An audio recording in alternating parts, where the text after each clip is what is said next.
¿Quién era en verdad esa mujer de cabello rubio platino, envuelta casi siempre en negro, sonriendo sin descanso frente a las cámaras?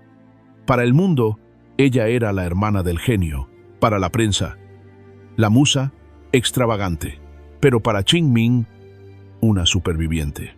El día que Gianni Versace cayó asesinado frente a su mansión en Miami, el mundo perdió a un diseñador. Pero Donatella perdió algo más: su refugio, su escudo, y la única persona que siempre la protegió del monstruo llamado fama. Desde ese momento, una pregunta comenzó a perseguirla como una sombra. ¿Podría Donatella Versace salvar un imperio cuando apenas podía salvarse a sí misma? Éxito, sangre, soledad. Esta no es solo la historia de una casa de moda.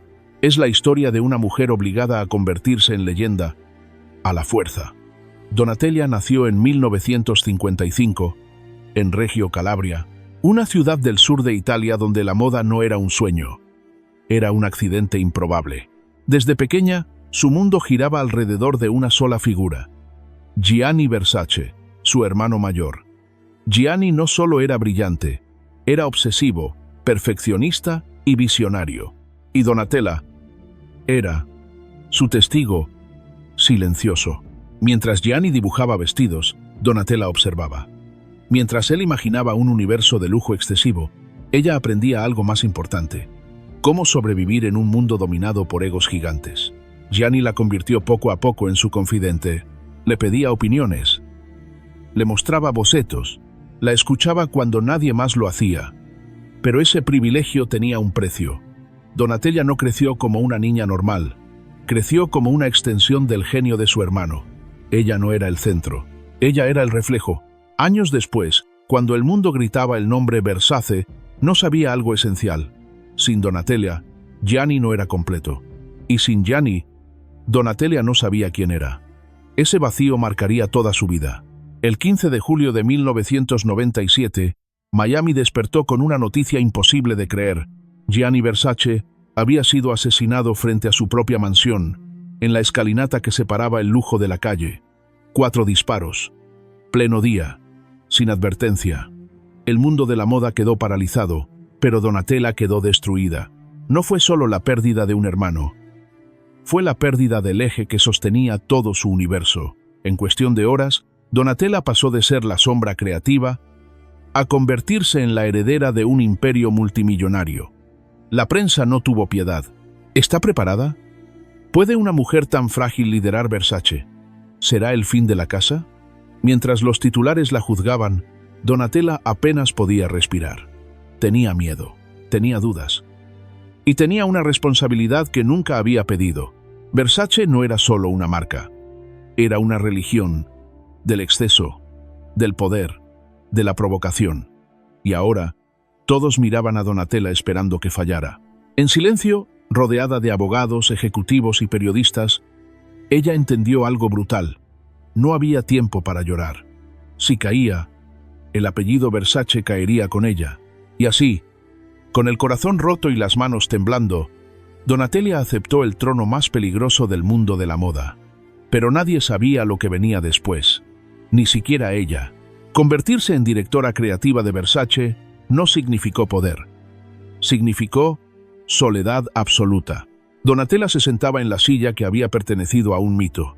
Cada decisión era comparada, cada colección juzgada, cada error amplificado.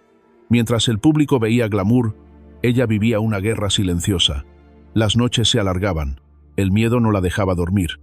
Y poco a poco, Donatella empezó a buscar una salida falsa. Las drogas no llegaron como fiesta, llegaron como anestesia. Cocaína para mantenerse despierta, medicamentos para calmar la ansiedad, silencio químico para no sentir culpa. En los desfiles, Donatella sonreía. Detrás del backstage, su cuerpo empezaba a romperse. Los ejecutivos dudaban, los inversores presionaban, los críticos hablaban de decadencia. Versace ha perdido su alma. Donatella no es Gianni. Ella lo sabía, y eso la destruía. Hubo momentos en que todo estuvo a punto de terminar. La marca, su salud, su vida, pero incluso en el abismo, Donatella entendió algo esencial. Si no cambiaba, no solo perdería a Versace, se perdería a sí misma para siempre. Ese fue el punto más bajo. Y también, sin saberlo, el inicio de algo distinto. La decisión no fue heroica, fue desesperada. Cuando Donatella entró en rehabilitación, no lo hizo para salvar Versace. Lo hizo porque ya no podía seguir huyendo. Por primera vez en décadas, el ruido se apagó. No había flashes, no había desfiles, no había aplausos, solo ella. Y una pregunta incómoda que la perseguía cada día: ¿quién soy sin mi hermano y sin las drogas? Durante ese tiempo, Versace quedó en pausa. El mundo de la moda susurraba. Los competidores esperaban su caída definitiva. Muchos creían que la marca no sobreviviría. Otros apostaban a que Donatella nunca regresaría. Pero algo cambió en ese silencio forzado. Donatella empezó a recordar por qué amaba la moda. No como espectáculo, sino como lenguaje. Entendió que no podía ser Gianni, y que ese había sido su mayor error. Versace no necesitaba un fantasma, necesitaba una voz propia. Cuando salió de rehabilitación, Donatella no era más fuerte, era más frágil. Pero también, por primera vez, era honesta consigo misma. Y con esa fragilidad, tomó la decisión más arriesgada de su carrera: volver sin esconderse. Cuando Donatella regresó, el mundo esperaba una copia, esperaba nostalgia, esperaba un intento desesperado por revivir el pasado. Pero ella eligió otra cosa. Donatella entendió algo que nadie más se atrevía a decir en voz alta. Versace no podía seguir viviendo de un muerto. La sensualidad excesiva seguía ahí. El dorado seguía brillando, pero ahora había algo nuevo. Mirada femenina, poder consciente, provocación con intención. Donatella dejó de diseñar para impresionar a críticos. Empezó a diseñar para mujeres que querían ser vistas y respetadas. Las pasarelas cambiaron. Las campañas también. Versace volvió a hablar el lenguaje de la cultura pop. Celebridades, música, escándalo controlado. No como exceso vacío, sino como estrategia. Poco a poco, la narrativa se invirtió. Ya no era la hermana de Gianni intenta sobrevivir. Ahora era Donatella Versace ha tomado el control. No todos aplaudieron, pero Versace volvió a importar. Y por primera vez en años, Donatella sintió algo parecido a paz. No felicidad, paz, porque al fin había entendido que su mayor fuerza no era el apellido, era haber sobrevivido. Donatella comprendió algo antes que muchos en la industria. La moda ya no vivía solo en pasarelas, vivía en cultura, en imágenes, en momentos virales, y ella supo usarlos. Versace volvió a dominar las alfombras rojas, vestidos imposibles, cortes atrevidos, cuerpos celebrados sin pedir permiso. Cada aparición era un mensaje. Versace está vivo y sigue siendo peligroso. Las celebridades no solo vestían la marca, la encarnaban. Donatella se convirtió en algo más que diseñadora. Era estratega, símbolo, arquitecta del deseo moderno. Mientras otras casas perseguían la elegancia silenciosa, Versace gritaba identidad. Y funcionó. La marca volvió a ser relevante para una nueva generación. Joven, digital, hambrienta de exceso, Donatella ya no pedía aprobación, la imponía. Pero ese regreso al Olimpo tenía un precio, porque cuanto más alto subía Versace, más cerca estaba Donatella de enfrentar su última prueba. Durante años, Donatella luchó para mantener Versace independiente. No por dinero, sino por orgullo. Versace no era solo una empresa. Era un apellido, una herencia escrita con sangre, talento y pérdida. Pero el mundo había cambiado. La moda ya no pertenecía a genios solitarios, pertenecía a conglomerados, a finanzas, a estrategias globales. Mantener Versace sola significaba pelear contra gigantes invisibles. Y entonces llegó la decisión que dividió opiniones para siempre. Vender Versace. Cuando en 2018 la casa fue adquirida por un grupo estadounidense, la industria explotó.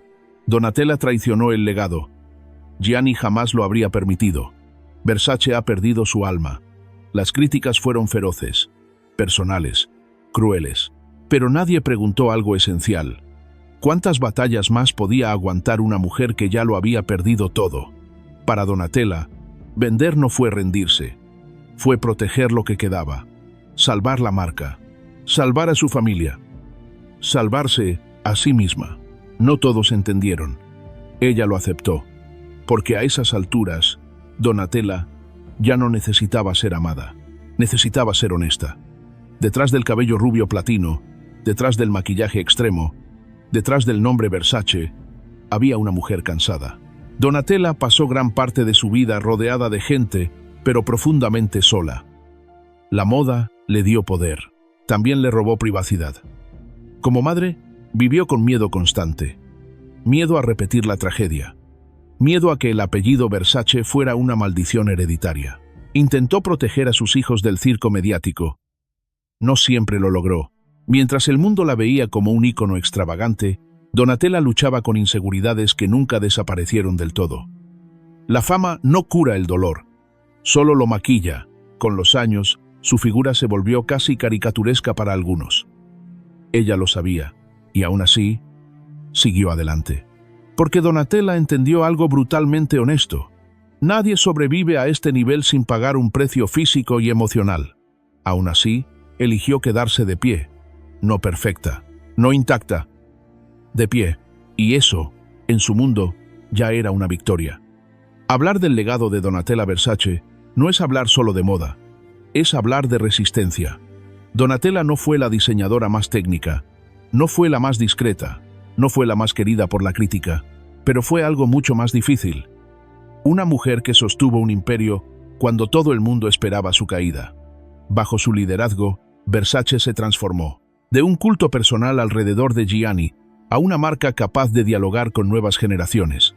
Donatella introdujo una feminidad distinta, no sumisa, no silenciosa, una feminidad excesiva, visible, incómoda para algunos. En un mundo que exigía perfección, ella mostró imperfección sin pedir perdón. Su legado no está solo en vestidos icónicos, está en el mensaje que dejó sin decirlo explícitamente. Una mujer no tiene que ser impecable para ser poderosa. Versace, bajo Donatella, se convirtió en símbolo de supervivencia, de transformación, de seguir adelante incluso cuando la herida nunca cierra del todo. Y tal vez ese sea su mayor triunfo. Donatella Versace nunca pidió ser heroína, nunca pidió liderar un imperio construido sobre la genialidad y la tragedia. Pero el destino no negocia. A lo largo de su vida, Donatella perdió un hermano, perdió la estabilidad, perdió la inocencia. También perdió el derecho a fallar en silencio. Cada error fue público, cada caída, amplificada, cada decisión, juzgada sin compasión, y aún así, siguió. No como símbolo perfecto, sino como mujer real, rota, contradictoria. Tal vez Donatella nunca quiso ser leyenda, pero se convirtió en una por necesidad, porque a veces la verdadera grandeza no está en crear algo perfecto, sino en no dejar que todo desaparezca. Versace sigue existiendo, y eso, en sí mismo, ya es una respuesta. La historia de Donatella Versace no es una historia de triunfo limpio, es una historia de resistencia. La fama le dio todo, y también se lo quitó todo. La moda la elevó, y casi la destruyó. Pero al final, Donatella hizo algo que pocos logran: sobrevivir a su propio mito. Hoy, cuando el nombre Versace aparece en una pasarela, ya no habla solo de exceso o provocación. Habla de una mujer que se negó a desaparecer, de una firma que aprendió a transformarse, de un legado que no murió con su creador. Donatella Versace no fue perfecta, pero fue real. Y en un mundo obsesionado con la perfección, eso puede ser el acto más revolucionario de todos. ¿Tú qué opinas?